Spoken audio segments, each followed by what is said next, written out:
Hello, welcome to my YouTube channel. This is Annette Sonko, and with me, I'm with one of the parents that I work with in the project called Together for Inclusion. I would like her to introduce herself and also tell us her experience. She's one of the parents who is also having children with disabilities. So I want her to let us know who she is, what challenges has she faced, how has she overcome the challenges. Mamake, blessings, you're welcome to my YouTube channel. Thank you, Can you, Madam Annette. you're welcome. Can you please tell the viewers your names, where you stay? My name's Anoshrin Ingotu Simataa. I stay in Dambaside, house number DSS 641 here in Livingston. I'm a parent of two children with different types of disabilities. My firstborn is a boy. He has the intellectual. My secondborn is a girl. She has a cerebral palsy. Yes, it took time for me to discover the challenges of my children. After birth, it was not easy for me to discover, but after some time, that's when I'll discover that this child has a challenge. But still, it was hard for me as a parent to accept the situation of my daughter or my son. You know, being a parent, it's hard. You have carried a child. The first one, I carried the boy 9 months and I gave birth like any other child. But after some time, only to discover that the boy had intellectual. Yes, and he was a slow learner. He could not learn like any other child. On sitting, he seated maybe around 8 months. Yeah, he started crawling around 11 months. So when he was 2 years, 5 months, I discovered to say, no, this child is not normal.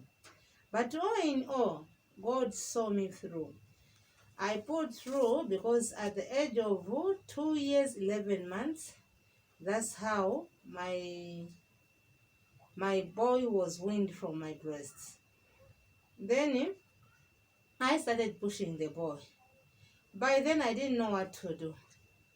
Yes, I was very harsh to people when they said my child had a disability. I said, what is making you to say that? It's only that it's that this child is not your child. Me as a parent, I was comfortable and I was able to carry my child wherever I'll go. And my family was there for me. Yes. After some time, I had a girl, Blessing. Blessing were twins.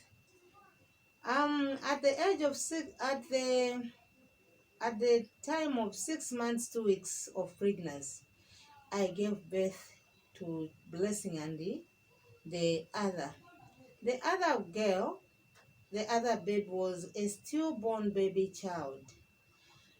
That child was the first to come out, only to discover that the child was a stillborn baby. Yes. After an hour, that's when I gave birth to Blessing. And it was in the village at a clinic, the clinic, Makunka Clinic, Makunka Mission Hospital. So that time we had no transport, no ambulance to bring the baby to Central Hospital here in Livingston, where she can find help. Because in town we have incubators. But all in all, the workers there helped me. The clinic officer, today he's late, Mr. Chibinga Francis, and the other male nurse, he's also late, Mr. Nkowani. We had Sister Bernadette, I had Sister Agnes Daka. Guys were there for me. They introduced a brazier and a basin of water in the room. The child was wrapped in a cotton wool, and I used to feed my child through the nostrils using a tube. I used to squeeze the milk from my breasts. Then they will measure the milk half meal and feed the child using a tube through the nostrils. If that half meal, maybe it will go to almost 3/4 meal. You will see the milk start coming out from the other nostril. You tell that the child is satisfied. Wow. Not only that, when the room is cold, you will see the child start changing colors. Should be maybe yellow, grayish. You can tell that the color of the child has changed, though wrapped in the cotton. But from the eyes, the skin, the face, how it will look like, you can tell that this child has changed. Then you know immediately, and you check from the nails. That's where you find the proper information to say this child, the place is cold. Then you'll be forced to make the place warm. Oh, wow. Yeah, when the brazier is ready, you bring the brazier inside the room, and that water in the basin will suck the smoke from the brazier. Wow. To allow the child to breathe properly in that room. So I was taught. Not only that, I used to put water in the 2-liter hot water or boiled water in the 2-liter bottle, not full but 3/4. Then I wrap that 2-liter bottle in a wrapper. Then I'll close it tight with a very good lid that won't allow water to come out. Then after wrapping that wrapper on that bottle of water, 2 liters, I'll make that bottle of water next. I'll put it next where the child is sleeping, in the cot bed or in the blankets. I'll put that a bottle of water wrapped in a wrapper to allow the heat to warm the child. Then after 20-30 minutes, you see the skin of the child become normal, back to normal. Yes, even the nails itself. Yeah. So I was doing that almost every day for 2 months. Then at the age of 2 months, the child, instead of weighing 1 kg, weighed 1.5 kg. Then that time, I started introducing breastfeeding to the child. But all in all, those guys were there for me. Okay. Yes, even my mother herself was there for me. And my husband. Okay. Yeah, he was a very good person. Yes, a father. Not only for my daughter, a father for all of us. May he so rest in peace. Yes. So from there, at the age of 3 months, that's when we tried now putting putting her clothes to dress her up. Yes, though clothes were very big because it was a tiny baby, a 6 months old baby. Yeah. Then it was hard for me to discover that this child has a disability. What I thought was because she was born prematurely. This is what makes her to be so flexible. Yeah, the neck sometimes was stiff, sometimes was flexible. At the age of 5 months, sunbathing was introduced to me. That was October. When the eyes are something like yellow, I'll put my child under the sun. Around 11, 12, 13, 14, my child will be under the sun, trying to get energy from the sun. What I'll do as a mother, I'll sit next to my child. Though to me it was very hot, to her it was okay, but to me it was very hot. Yes, even my skin turned to dark because of the sun. Yeah. Sometimes when my child wants to suck, sometimes I'll forget. I'll remove my child from the sun and make her suck under the shade. But the nails, would tell me that this place is not conducive for this girl. Wow. Then I'll take back my child under the sun. Instructions. Those instructions I was instructed by the hospital people. Yeah, even the sisters who was at Makunga Convent. Okay. Yes.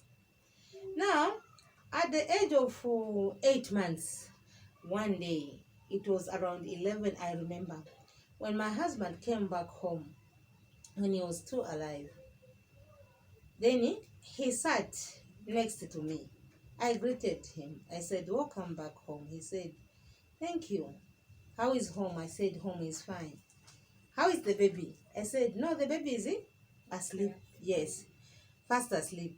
But the girl whom I used to stay with, Madam, said, no, the baby is awake. She's awake. She said, yes. Then immediately I stood, went inside the house. I picked my girl. Now the way the way she looked, and she was very much flexible, that maybe you can say the baby is sick or something has happened to my child. Then I told my husband, I said, here is the baby. Then he said, you want to go somewhere? I said, no, I don't want to go somewhere. What have you seen from this baby? My husband said, no, she's just okay. This is how she is from the time she was born. I said, me, I'm a mother. I've noticed something. My husband said, you have just noticed it today. Me, I noticed a long time ago. It's due to the condition, how she is. Yes, being born prematurely. This is the cause of this problem. The neck, the head was very flexible, that the head had no control. This part of this head used to go like this, and the chin, when my child does like this, the chin will come here, somewhere here. When the head goes like this ear, it will come somewhere here. Then I said, what's this now? Then from that time I was not comfortable. I went to the hospital. Then I asked the clinic officer when I entered in the screening room. I asked him many questions. He tried to explain to me, but I didn't understand. Then I was referred to Cheshire Home, Livingstone. Here I came to Livingstone, Cheshire Home. There they told me about cerebral palsy, the child who did not cry at birth. That's where cerebral palsy comes from. Yes, so you should be doing some exercises for your child to help the child.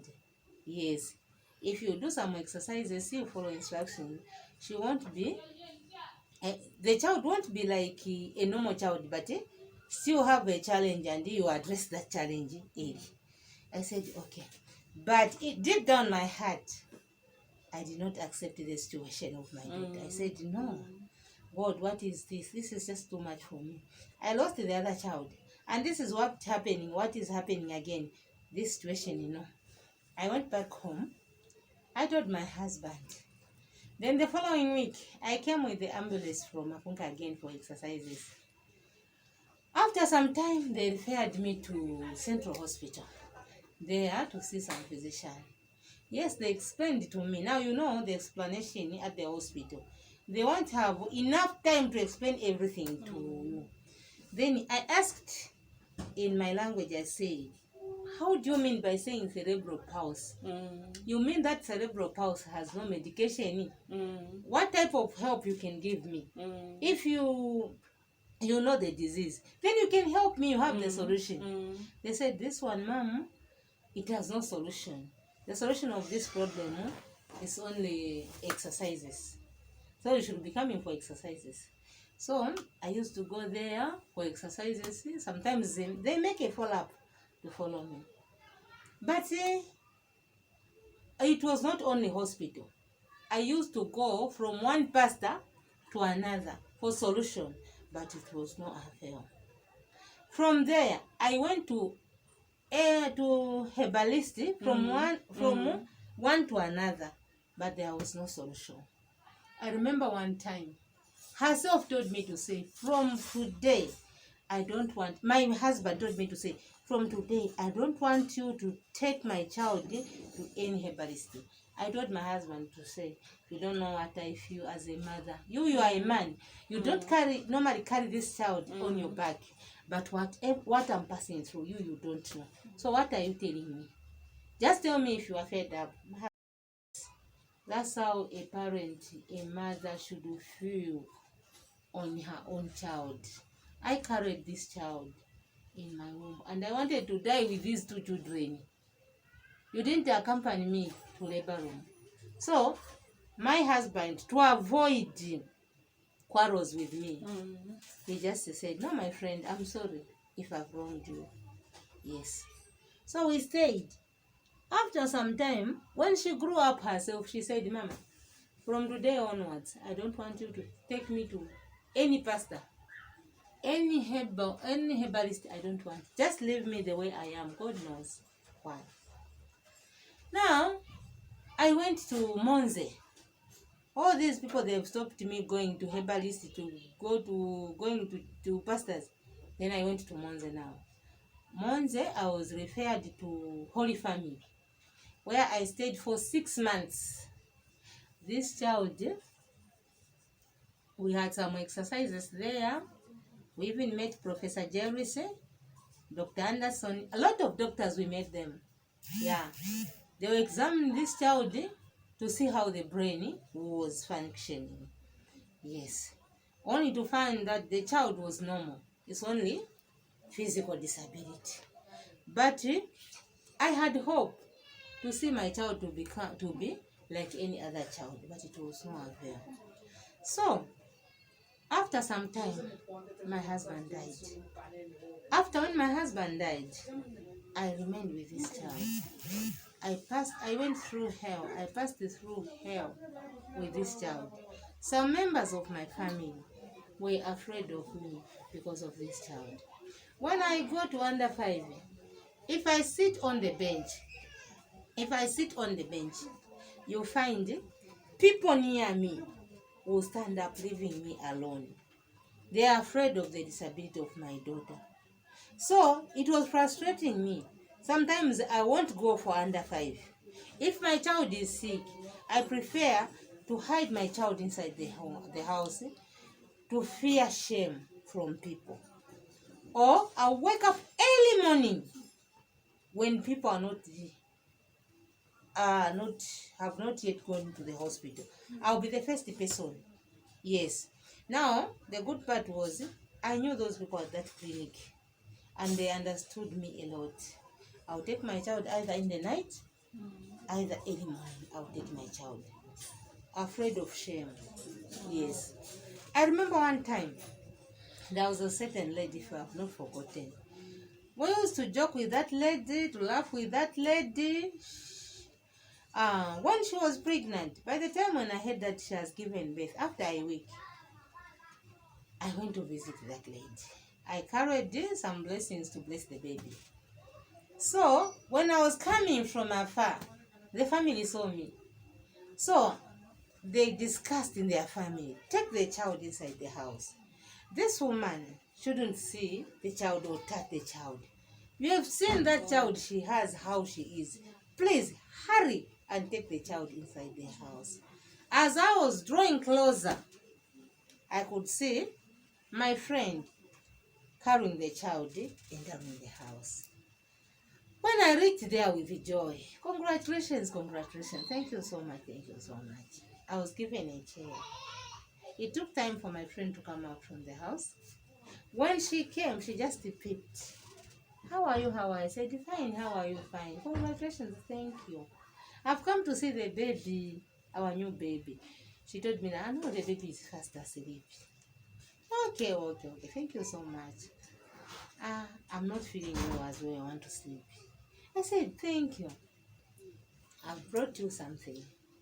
I had to hand over to the mother what I carried. Then I said, bye. To my surprise, the other neighbor heard the conversation. That neighbor told me the following day, you know what happened yesterday, this and that, what. I said, sure. She said, yes. I bursted into tears. I said, I'm sorry. I didn't know that I should not go closer to a new baby. So today I've learned. From that time, I don't normally go closer to new babies. Unless otherwise, unless someone whom we stay with or a member of my family, not a friend. A 1 month, 2 month baby, I fear to give them that disability which my children or my daughter has. So I kept that in mind. After some time, I was at the village. Sister Agnes was following me there all the time. So one day, my daughter said, I would like to go to school. I remember I was with the Livingstone Central Hospital team.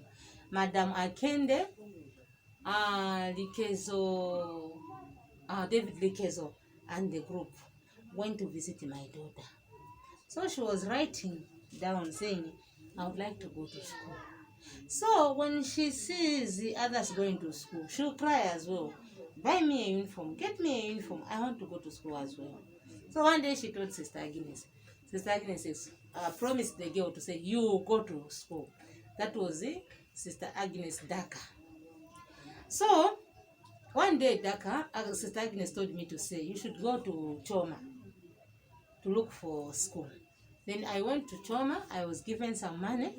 There they told me to say, when we examined your daughter is teachable. You have to go to Chongo. Monze, try Monze. I said, okay. Now before that, we took the girl. I personally, Sister Agnes gave me a letter to take to the headmaster. I took the girl at Simango Basic School. I found the head was Mr. Muyova. So I talked to Mr. Muyova and the deputy, Madam Sigandi. Yes, I talked to them.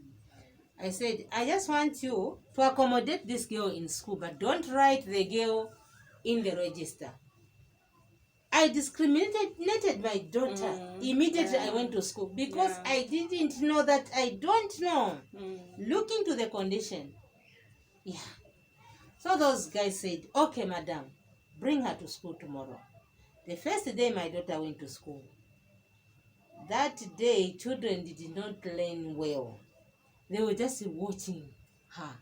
The way she was moving the wheelchair, the way she was talking, the way she was doing the neck, because it was hard for her to control, to have head control and to swallow saliva.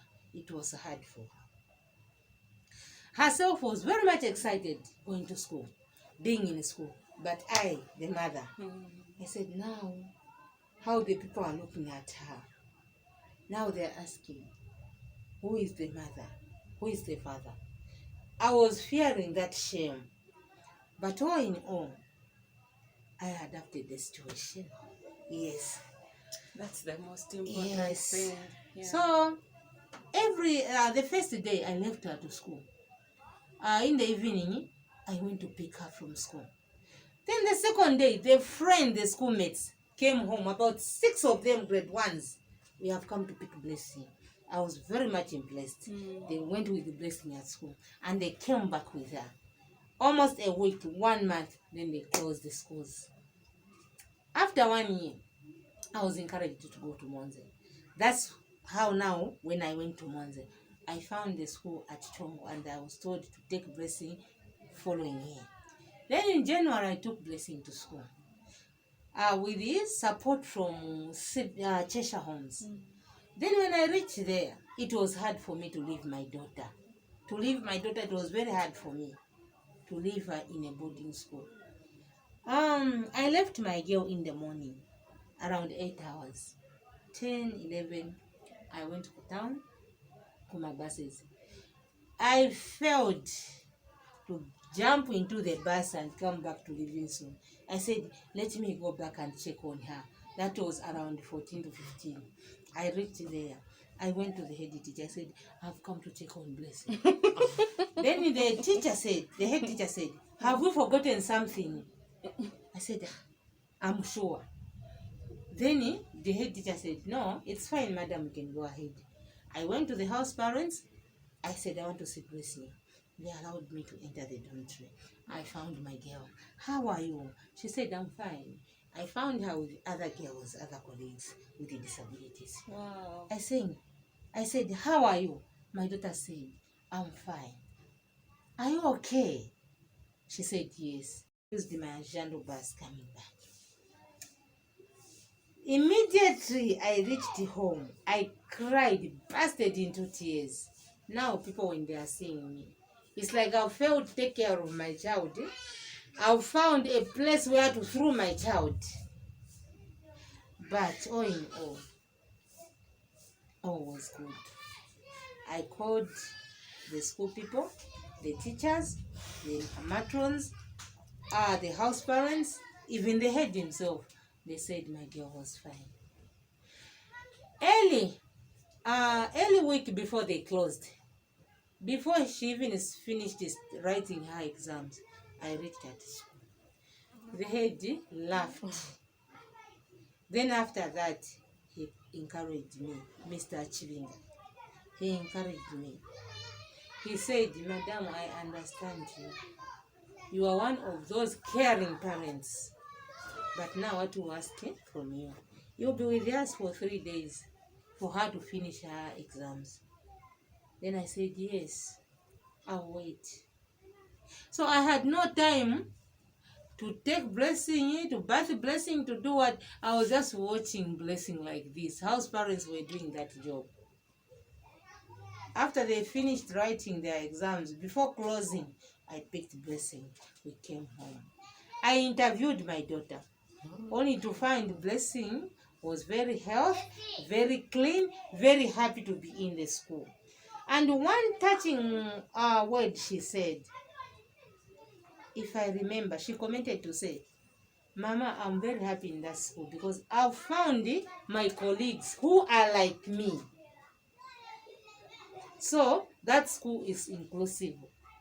Some are not like me. Compared to the first school, previous school I was, at that school I was the only one with a disability. Now that one, I have three quarters are so-called normal. But there is a special unit for us with disabilities. I said thank you. Before they opened the schools, Blessing said to me, I want to go back to school. It was a week before. She said, me, I want to go back to school.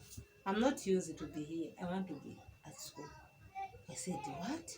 You want to go to school, leaving me behind? Yes, Mom, I'll find you.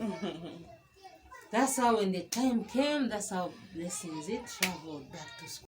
To the glory of God, I came in contact with the ZAPSID, Zambia Association of Parents with Disabilities, where we had some workshops, and the CBR, community-based rehabilitation.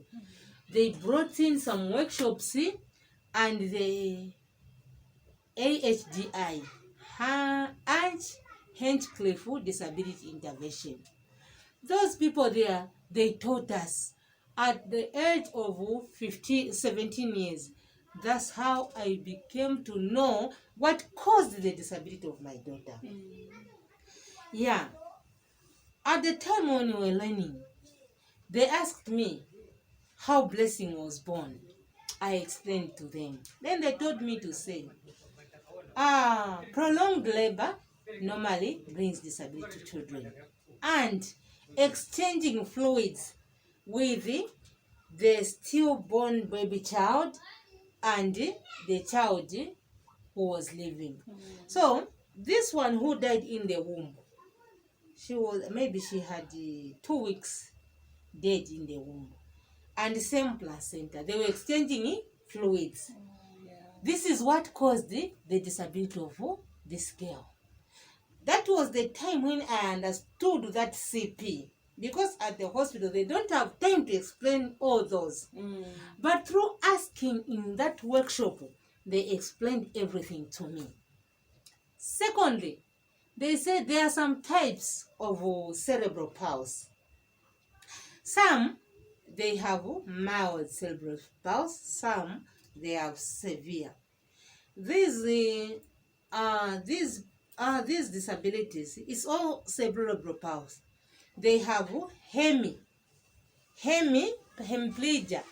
It's one-sided. You find a person walking like this, and a hand and a foot, a leg. That is hemiplegia.